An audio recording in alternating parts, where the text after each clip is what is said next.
and welcome to CNBC TV 18. I'm Malvika Jain. I'm in Washington, D.C. and I have with me Finance Minister Mr. Arun Jaitley, who's here to attend the IMF World Bank meetings. Mr. Jaitley, welcome to CNBC TV 18. We're here to attend the IMF World Bank spring meetings. The chiefs of the IMF as well as the World Bank have both raised caution against the growing protectionism. This is something that is not really in the interest of countries like India. How concerned are you about protectionism and the situation across the world? Well, we are certainly concerned, and I'm sure many people in the world are concerned, for the reason that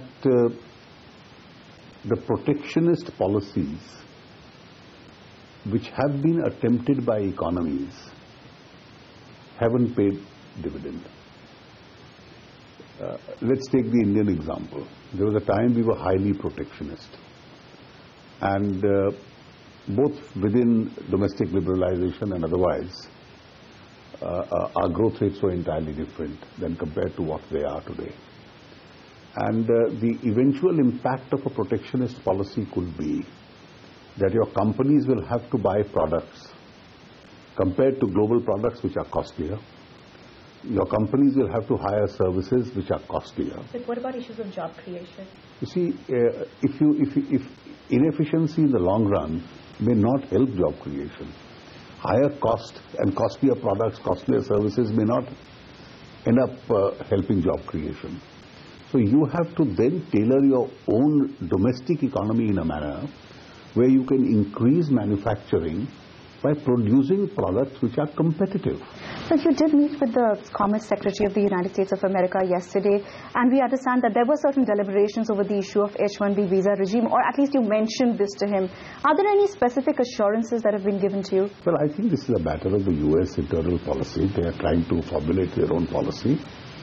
We flagged what the Indian concern is. And the Indian concern specifically on this issue is that we have high-skilled professionals who come here. Certainly. We don't have people coming into the United States from India who come here only either for reasons of taxation fraud or are illegal immigrants. But there are certain entry-level computer works also that are being given out to Indian IT professionals, and that is a key area of concern. You see, at the end of the day, it's a policy which the United States has to formulate. And I'm sure they are conscious of the global concerns. It's a part of my job to highlight what our Indian concerns are, which we've done it. Are there any retaliatory measures that the Indian government could initiate? Because Nirmala Sitharaman yesterday did mention that U.S. companies also have to operate in India. So the U.S. should be mindful of that. I think it's too early to discuss all these hypothetical situations. I don't think we need to either think on these lines or even let alone comment on these lines. We've highlighted concerns. After all, the U.S. is a very powerful and important country and a very important partner for India. They are in the process of formulating the policy. Let us see how the policy comes out. But President Trump has also been critical of the multilateral agreements that exist, such as TPP and the NAFTA. Do you think that this opens doors or creates an opportunity for better bilateral trade or arrangements between India and the United States of America? You see, India was never a part of the TPP. Right. So and therefore, the TPP continuing or not continuing doesn't really impact on India. It could increase opportunity. Bilaterally, India has been proactive in various kinds of investment deals, trade deals with various countries. And US, of course, has been a very important partner for India. And the Indo-US relationship is something that defies a particular government in power, either in Delhi or in Washington. It's a bipartisan sort of a relationship which has improved with every government in power in both the countries. Also reflective in the panel here. And I'm sure we will continue to strengthen that bilateral relationship. Our relationship is in various fields.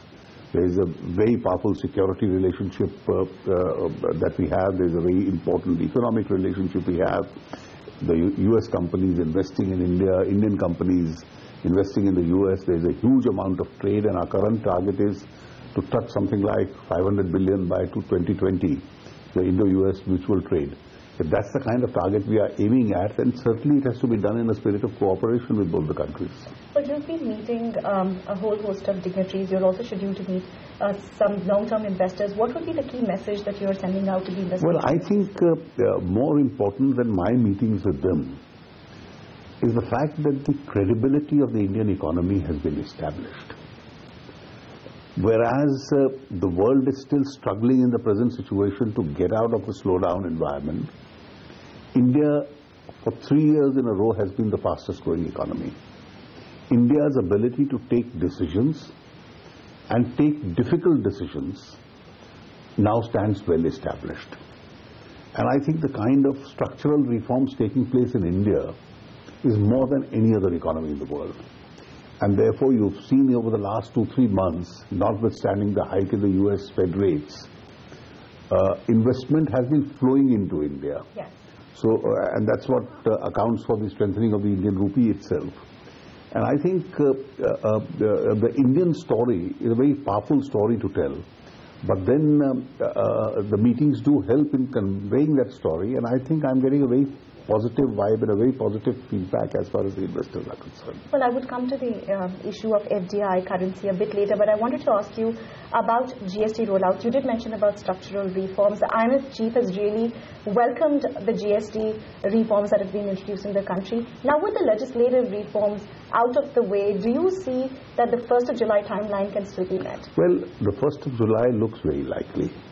It looks likely because the GST Council has fixed that tentatively as the date. We, of course, have a two-month cushion thereafter in any unforeseen possibility, but I don't think we'll have to rely on that cushioning because the legislative part of the Constitution amendment is over, the laws have been framed, the laws have been passed, the rules have been framed, the states are now one after the other passing the SGST law, and now all that is required to be done is to fix the rate against every commodity. Now that's a process which is on. We've already given the formulation. Is it likely to happen by next month, 18th and 19th of March, when the meeting happens? When the 17th, 18th May meeting takes place, hopefully the people will come to know what the rates are. But as it is, everybody has a clear idea what the rates are going to be. Because we've said, take your present level of taxation under various heads, total them up, and we'll fit you into a slab closest. There will be in manufactured products a slight reduction because the cascading effect of the tax on tax would go away. And therefore, in manufacturing products itself, there would be some relief over the current levels, and therefore any industry with a little bit of common sense and intelligence would be able to assess as to into which of the 4 brackets they'd fall in. But besides manufacturing, status quo is likely to be maintained as far as rates is concerned. You see, it's not status quo. Because when you have a net total, the total would be X. Right. And we'll place them at the slab closest to the X. There would be a marginal increase as far as the services is concerned because it's a single tax between manufactured goods and services. And with regard to certain high tax products, which are either the sin products or the luxury products as they call them, or environmentally harmful products, we've already announced that the highest slab of 28% plus the cess component which will go into the compensation pool. So you mentioned about FDI just a short while ago. I wanted to ask you that last year it was the highest ever inflows of FDI in the country. Do you expect the momentum to continue? I think it will continue. Despite the protectionism? You see, protectionism is a matter of policy. The investors want to invest their money where there is a safer return and a higher return. And why should an investor not invest in an economy which is the fastest growing economy in the world, where you have rates which are and returns which are likely to be higher than what you get elsewhere in the world, where infrastructure spending is probably amongst the largest in the world taking place today in India. And therefore, I think we are a logical destination for a lot of FDI. And the expectation is that we probably beat on our own performance last year. government took a very, very bold measure of allowing 100% FDI in the defense sector, but investments have been a trickle. No, you see, what happens, the defense is a different kind of an industry. We've allowed 49% FDI in partnership with Indian companies, which can, on a case-to-case basis, be increased in certain cases. That's the policy that exists today. In the defense industry, people don't set up a plant, a defense manufacturing activity, unless they have a reasonable certainty of getting an order. And the government is almost a monopoly placer of orders. So unless somebody has a reasonable likelihood of, you tell somebody that he's going to, over the next 5 to 10 years, he's going to supply helicopters or he's going to supply a submarine. So it's only when they are assured of some orders that they set up a manufacturing facility. Now, FDI opens the door. It enables people. The next stage is that people must now get the orders in order to set up the manufacturing facility in India. Ticket projects that are in the pipeline, like the FICV single-engine fighter jet. Has there been any movement on that? You see, there is a lot of activity which is going on in the Ministry of Defence. There's an acquisition wing. There is the demand which comes from the various services. There's an acquisition council which takes all these decisions. And I think we are both in terms of modernizing the equipment as also in terms of policy moving gradually in a direction where actual manufacturing in India can actually see the light of the day.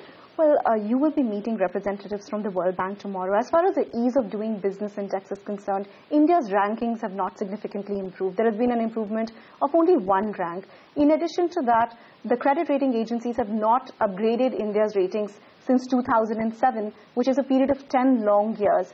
Do you think that it is now time for a review by the World Bank as well as the credit rating agencies? The World Bank continues to make a review.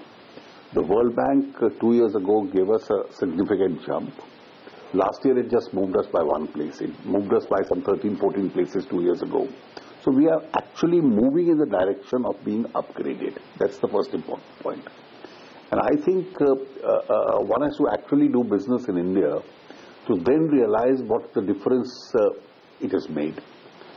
Is decision-making in India today motivated by collateral considerations, including corruption? The answer is no. Do you have to wait for years before you get your environmental clearances? The answer is no. Do you have an easy entry in terms of establishing businesses? All licensing is gone. The FIPB is now being abolished. Most investment comes in by the automatic route. Can you exit early? The insolvency law, it permits that. I think where we need to improve, and that's a hard fact, is when you get into the states. Several states have improved their efficiency levels. But in areas such as availability of land, clearance of building plans, I think that's where our rankings are very, very low. We are amongst the lowest in the world. And therefore, at the level of the states, that's an area where we really have to improve if we have to move up significantly up the ease of doing. Well, one of the concerns that the credit rating agencies at least have had is that of non-performing assets, particularly of the larger enterprises. The Deputy Governor of the RBI has indicated that a new NPA policy needs to be put in place. Is there any sense that you can give to us that by when will such a policy come and what will be the mechanism? Well, you wait for a little time. We are actively working on some suggestions in this regard. In fact, if you asked me, with a lot of reforms having taken place, what is the immediate challenge? The immediate challenge is to deal with the problem of NPAs. It's a problem of 20 to 30 major accounts which need to be resolved. And I think we are in the process of formulating certain steps. A lot has been done in terms of both legislative changes, RBI policy, but I think some critical steps are required, which we are on the verge of taking. Do you think further amendments would be required to specific acts? Well, I won't comment on that, but there is something which is in the offing at this moment. Sure. I wanted to ask you about Vijay Mallya. His arrest is being seen as a big victory for the government.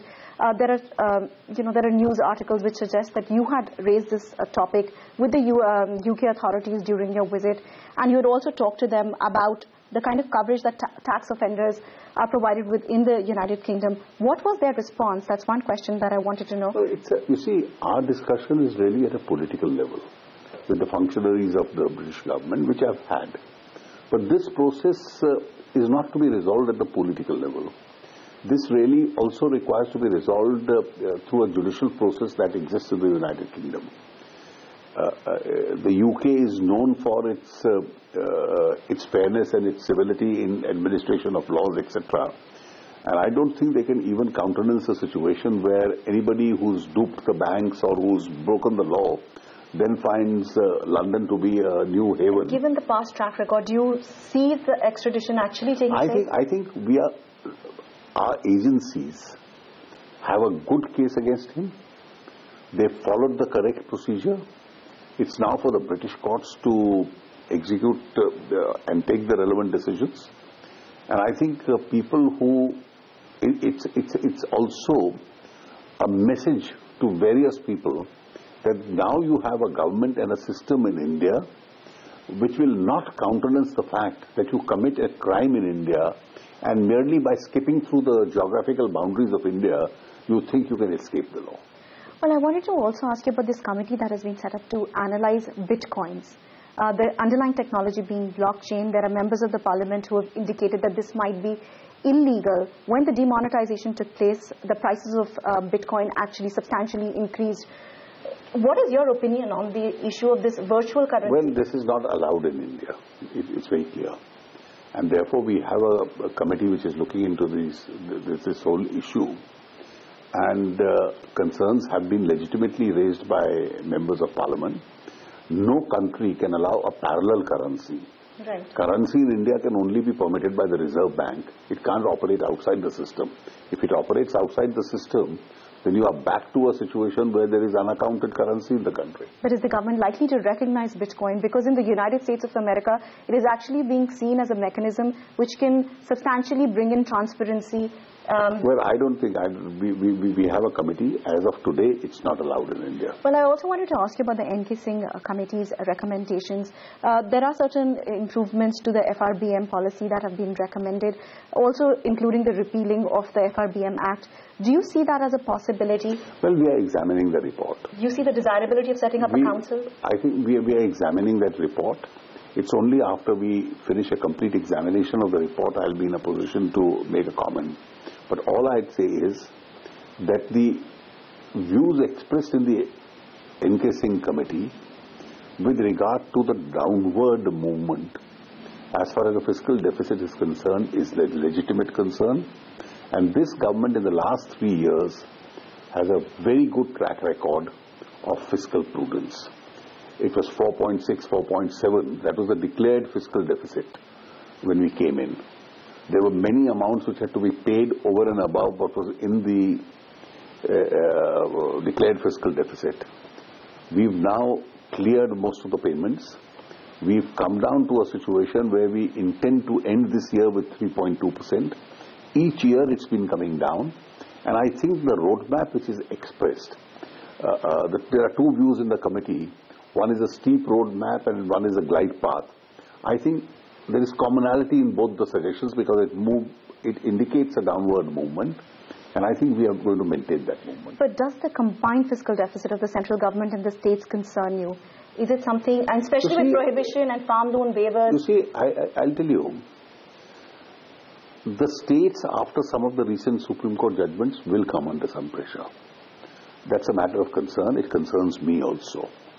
Because if they lose a significant amount of revenue, either in terms of taxes or in terms of tourism, that's a matter of concern for us. And I'm sure that the states are planning their own strategy in this regard. It's a matter of concern. But most states, the FRBM has a target of 3% as far as the states are concerned. And by and large, the states in India have been sticking to the target. Well, you did mention about currencies initially, and this Commerce Minister has been pushing for trying to bring the rupee down. But with the situation in the United States of America, do you think that some sort of intervention is possible? I remember last time you said that the government or the RBI does not... Well, I think let the market decide the rate of the rupee. That's been the consistent policy of the government. And even when the rupee got strengthened, the month of March saw a record hike in the exports itself. Therefore, that a strong rupee will immediately result in exports collapsing. That didn't happen in the last 2 months. Well, I wanted to ask you about inflation before I let you go. The Monetary Policy Committee's minutes of its meeting have been made public. There is a discussion, and one of the members actually suggested that there should be a hike in the interest rate. Of course, that did not happen. But are you concerned about the inflation rate actually going up, particularly with the monsoons? You see, I think the monsoon which is predicted by the meteorological department is a normal monsoon. And so far we've stuck to the monetary policy target, which is a statutory target. And I think I don't see any undue hike as far as inflation is concerned, unless something abnormal happens. Sure. My last question to you would be that your trip to the United States of America is going to last for another 3 days. What will be the key message that you would like to send to the community here in the United States? Well, I am here. This is the World Bank and the IMF meetings are extremely important. But then what happens on the sidelines of the meetings, our interaction with investors, our interaction with other ministers, etc. is also important. And the message really has already been well received as far as India is concerned. And a lot of people are talking about India. There's a good buzz about India. And I think my job is really to strengthen that message. Well, Mr. Jaitley, it was a pleasure talking to you. Thank you for your time. We were in conversation with Finance Minister Mr. Arun Jaitley. Thank you for watching.